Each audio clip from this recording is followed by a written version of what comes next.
Hello नमस्कार दोस्तों, एक बार फिर से स्वागत है आपका आपके अपने YouTube channel fiction our classes में। दोस्तों, जैसा कि आपको पता है 12th फिजिक्स में अपन ने सेकंड चैप्टर जो है वो स्टार्ट कर रखा था और लगभग 6 क्लासें अपन ने उसमें अपलोड कर दी। लास्ट की जो क्लास थी उसमें अपन ने समांतर प्लेट संधारित्र पढ़ा था। उसके कारण धारिता भी अपन ने पढ़ी, जब भिन्न भिन्न कंडीशन भिन्न भिन्न शर्तें वहां पे लागू होती है।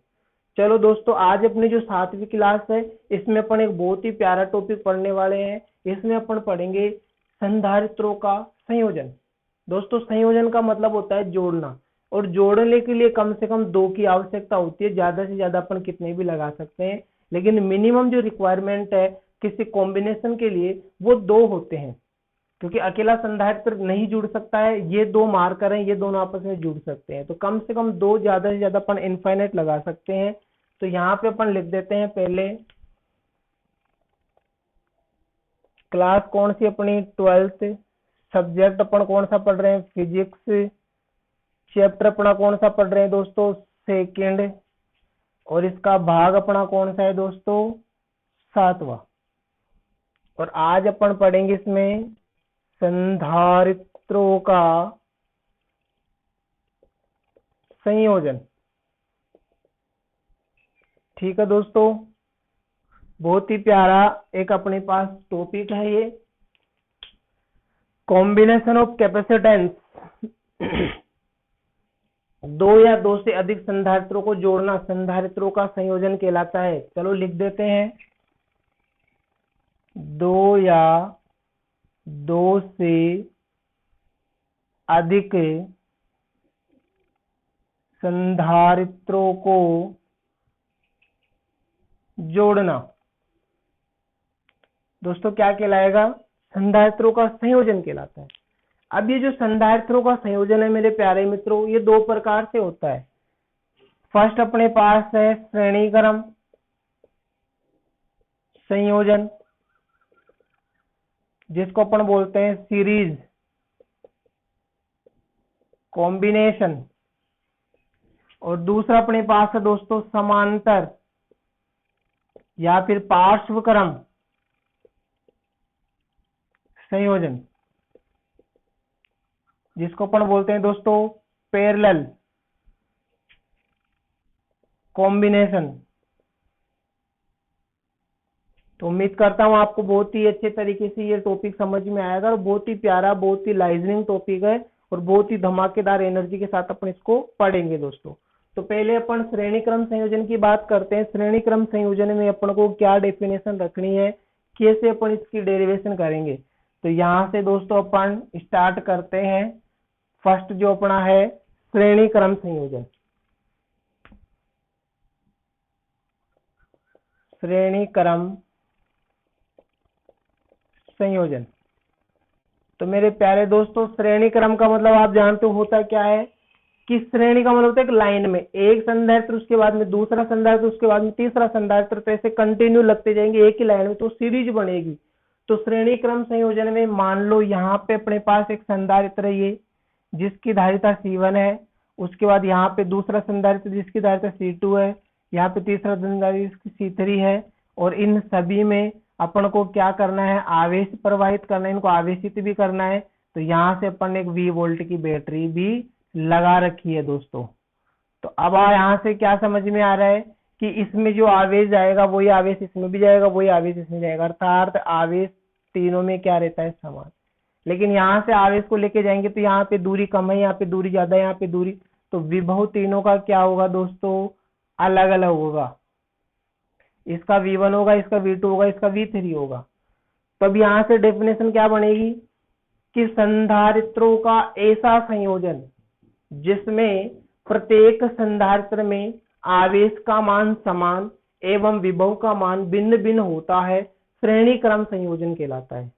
संधारित्रों का ऐसा संयोजन जिसमें प्रत्येक संधारित्र में आवेश का मान समान एवं विभवांतर का मान या विभव का मान भिन्न भिन्न होता है, श्रेणी क्रम संयोजन कहलाता है मेरे प्यारे दोस्तों। अब यहाँ से जो V1 V2 V3 है ये इस V में से ही तो निकले हैं, तो अपन डेरिवेशन करेंगे। तो अपन क्या लगाएंगे यहाँ पे अर्थार्थ लगाएंगे, अर्थार्थ, और यहाँ से अपन सोल्व करेंगे, इसको क्या आएगा V बराबर V1 plus V2 plus V3, equation number first. अपन जानते हैं वी नो देट में अपन क्या लिखते हैं, Q बराबर होता है CV। तो यहां से अपन वैल्यू निकालेंगे V की, तो क्या हो जाएगा, V बराबर अपन लिख सकते हैं Q अपॉन C, C बटा में चला जाएगा। तो इसी प्रकार क्या होगा मेरे मित्रों, V1 बराबर हो जाएगा Q अपॉन C1, V2 बराबर क्या हो जाएगा Q अपॉन C2, और V3 बराबर क्या हो जाएगा Q अपॉन C3। इसको अपन ने मान लिया इक्वेशन नंबर सेकंड पूरे को ही। तो समीकरण 1 में 2 का मान, इसमें अपन इसका मान रख रहे हैं V1 V2 इनका, तो V बराबर तो क्या रखना है अपन को, देखो ये अपना 2 हो जाएगा और ये अपना 3 हो जाएगा, ऐसे मान लो। तो समीकरण 1 में 2 में 3 का मान, कोई दिक्कत नहीं है। तो इस V की जगह तो अपन क्या रखेंगे Q अपॉन C, V1 की जगह Q upon C1, Q upon C2, Q upon C3। दोस्तों कुछ कॉमन आ रहा है, बिल्कुल आ रहा है। तो Q अपॉन C बराबर Q अपन ने कॉमन ले लिया, 1 upon C plus 1 upon C plus 1 upon C, ये 3 है, ये 2 है, ये 1 है। Q से Q cancel out, 1 upon C बराबर क्या हो जाएगा, 1 upon C1, 1 upon C2, 1 upon C3। अपन बात करें सीरीज की तो 1 अपॉन CS हो जाएगा, एस का मतलब सीरीज, ठीक है, बराबर 1 upon C1 plus 1 upon C2 plus 1 upon C3। यदि n संधारित्र हो तो, यदि n संधारित्र हो तो 1 अपॉन CS बराबर क्या हो जाएगा, 1 upon C1, 1 upon C2, 1 upon C3 after सॉन 1 अपॉन CN। ठीक है मेरे प्यारे दोस्तों। अब यहां से एक इंपॉर्टेंट बात क्या निकल के आती है, इंपॉर्टेंट बात ये निकल के आती है कि जो अपने पास श्रेणी क्रम संयोजन है, ये अपन तभी काम लेते हैं, ये अपन तभी काम लेते हैं जब विभव को अपन हल्के हल्के या छोटे छोटे विभव में, अलग अलग विभव में विभक्त करे, तो अपन कौन सा संयोजन काम में लेंगे, श्रेणी क्रम। या फिर दोस्तों अपन इसको तब काम में लेते हैं जब अपने पास जो संधारित्र उपलब्ध है, जो भी संधारित्र 2 3 जितने भी अपन ने जोड़े हैं वो अपने पास उपलब्ध है, उसमें से जो सबसे छोटे मान का संधारित्र, जो सबसे कम वैल्यू का संधारित्र है, उससे भी कम मान का संधारित्र यदि अपन को प्राप्त करना हो तो अपन कौन सा संयोजन लगाएंगे, श्रेणी क्रम संयोजन लगाएंगे। अब इसको आप सोल्व करके भी देख लो कि कैसे गुरुजी, कैसे अपन इसको समझ सकते हैं। मान लो अपने पास ये 3 संधारित्र C1 C2 C3, इनकी वैल्यू है 2 माइक्रोफेरेड, 3 माइक्रोफेरेड, 4 माइक्रोफेरेड। तो सबसे कम वैल्यू किसकी है दोस्तों, 2 माइक्रोफेरेड सबसे कम है। अगर अपन इन तीनों को श्रेणी क्रम में जोड़ेंगे तो 2 से भी कम मान का संधारित्र अपन को बनेगा एक। देखो 1 अपॉन CS अपन सूत्र लगाएंगे 1/2 प्लस 1/3 प्लस 1/4, ये 3 संधारित्र थे।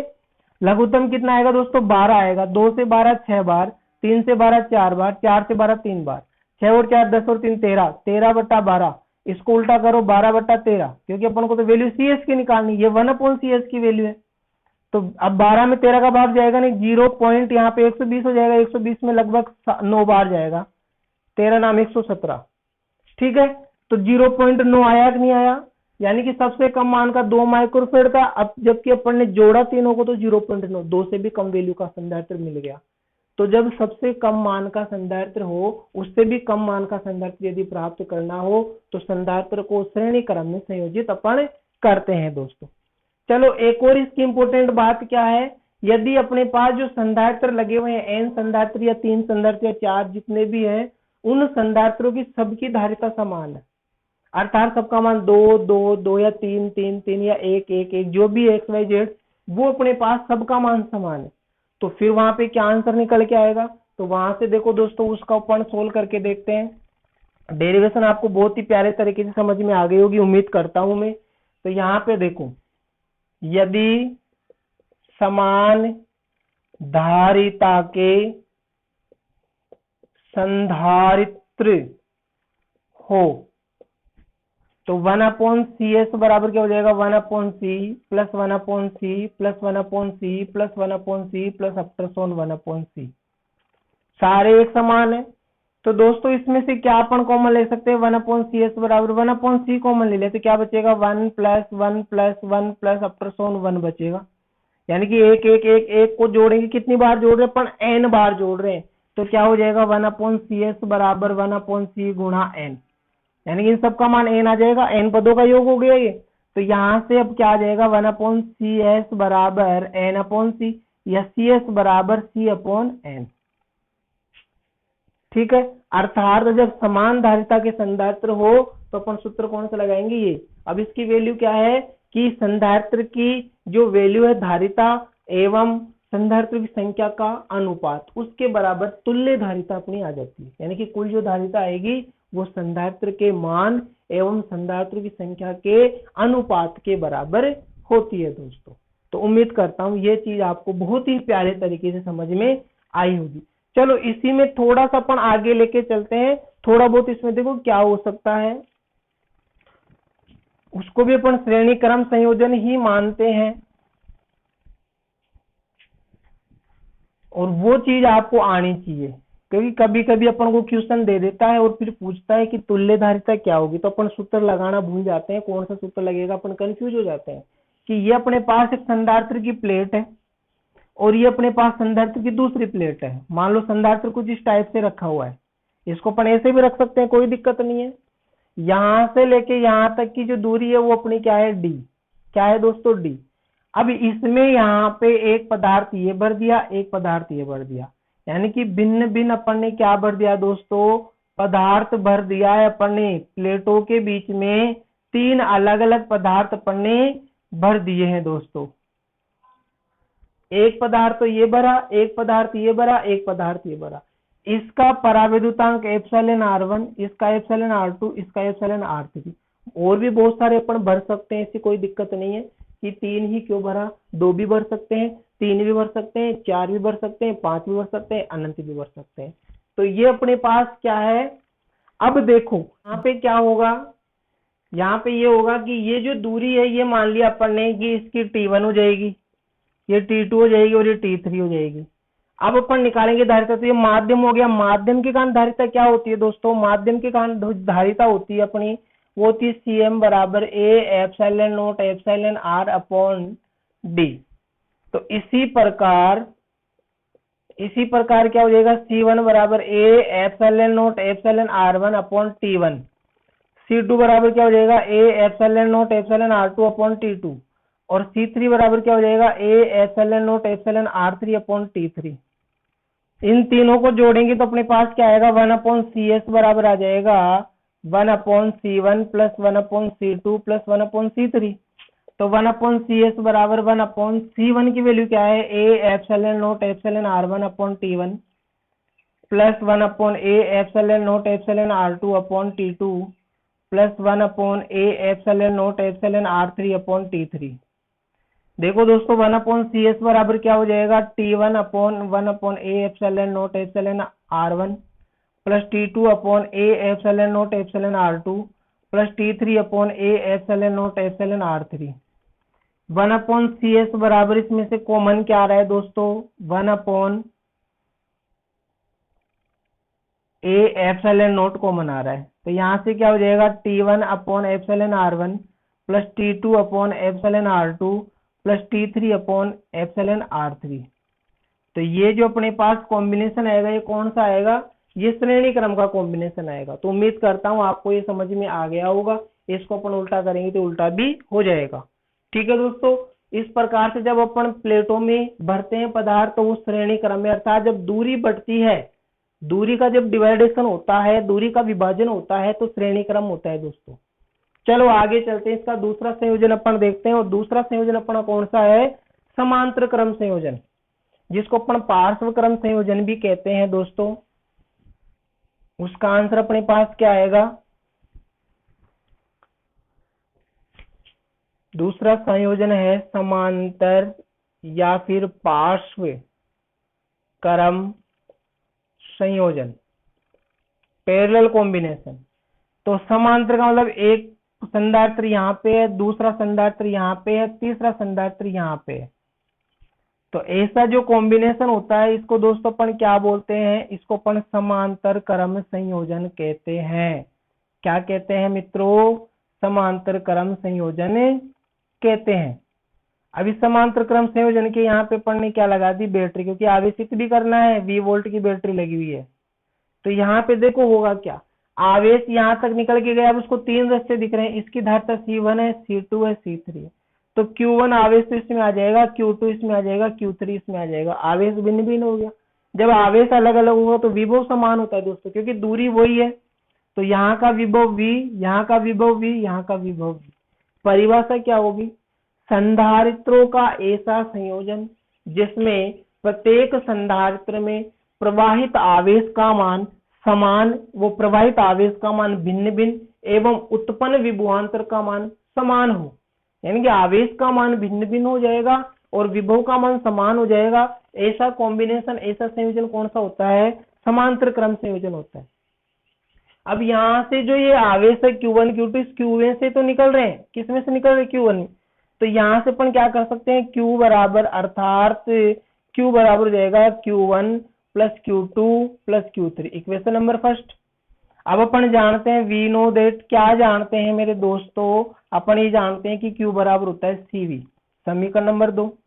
तो Q1 बराबर क्या हो जाएगा, C1V, Q2 बराबर क्या हो जाएगा, C2V, Q3 बराबर क्या आ जाएगा, C3V। समीकरण नंबर ये कौन सा हो गया, 3। 2 और 3 का मान 1 में रख देंगे, तो समीकरण 1 में 2 व 3 का मान। तो क्या आ जाएगा दोस्तों, इस Q की जगह तो अपन रखेंगे CV बराबर C1V, C2V, C3V।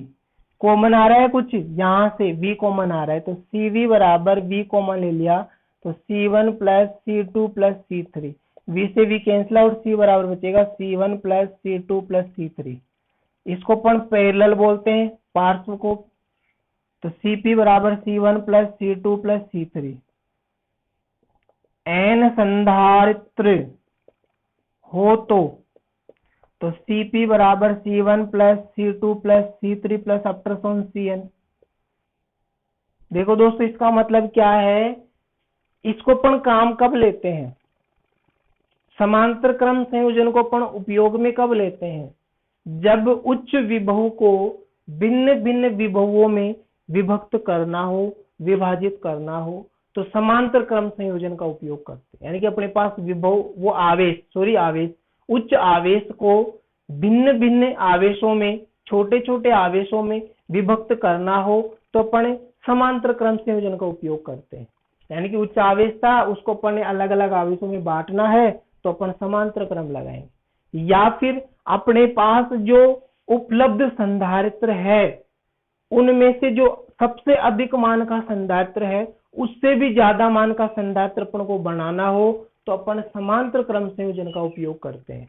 दोस्तों अपने पास 3 या 4 संधारित्र हो सकते हैं, जैसे 3 माइक्रोफेरड, 4 माइक्रोफेरड, 5 माइक्रोफेरड। तो सबसे ज्यादा धारिता किसकी है, 5 माइक्रोफेरड वाले संधारित्र की। तो उससे भी ज्यादा यदि अपन को धारिता वाला संधारित्र बनाना है, एक बड़ा संधारित्र, तो अपन क्या करेंगे, समांतर क्रम से उनको जोड़ देंगे। तो देखो क्या आ जाएगा, ये अपन सूत्र लगाएंगे तो यहाँ से आ जाएगा CP बराबर 3 प्लस 4 प्लस 5। तो CP बराबर 3 और 4 7, या फिर ऐसे जोड़ लो, 4 5 9, 9 और 3 12 माइक्रोफेरड। यानी कि अपना तो सबसे अधिकतम 5 का ही था, तीनों को जोड़े तो 12 माइक्रोफेरड हो गया। तो उपलब्ध संधारित्रों में जो सबसे अधिक धारिता का संधारित्र होता है उससे भी अधिक धारिता का संधारित्र यदि प्राप्त करना हो तो समांतर क्रम संयोजन करते हैं। या उच्च आवेश को भिन्न भिन्न आवेशों में विभक्त करने के लिए समांतर क्रम संयोजन का उपयोग किया जाता है। दोस्तों उम्मीद करता हूं आपको ये समझ में आ गया होगा। चलो, यदि अपने पास जो संधारित्र है उन सभी का मान समान है, समान का मतलब यदि सबकी वैल्यू 2 2 2 ही है, सबकी वैल्यू 5 5 5 ही है, यानी कि समान धारिता के संधारित्र है, तो फिर क्या होगा, तो फिर वहां से आंसर क्या निकल के आएगा, तो देखो उसका भी अपन आंसर निकालते हैं। यदि समान धारिता के संधारित्र हो, धारिता क्या है, समान है, तो वो Cp बराबर C अपटरसोन C, यानी कि n तक जा रहा है ये, तो Cp बराबर यहाँ से C कॉमन ले लिया तो 1 + 1 + 1 + 1 अपटरसोन 1, यानी कि कितनी बार है, n बार, तो Cp बराबर क्या हो जाएगा, C गुणा n, यानी कि Cp बराबर Nc। तो इसका मतलब क्या है कि जो अपने पास संधारित्र है समान धारिता के, उनको अगर उनकी संख्या से गुणा करेंगे तो क्या आ जाएगी, तुल्य धारिता आ जाएगी, अर्थात संधारित्रों की संख्या व संधारित्र का मान का गुणनफल तुल्य धारिता होती है। ठीक है दोस्तों, तो उम्मीद करता हूँ ये टॉपिक आपको बहुत ही उम्दा तरीके से समझ में आ गया हो। चलो, कभी कभी क्या होता है कि संधारित्र की जो प्लेटें हैं उनके बीच में पराविद्युतांक पदार्थ को इस प्रकार भर दिया जाता है कि अपन को समझ में नहीं आता कि कौन सा संयोजन है ये।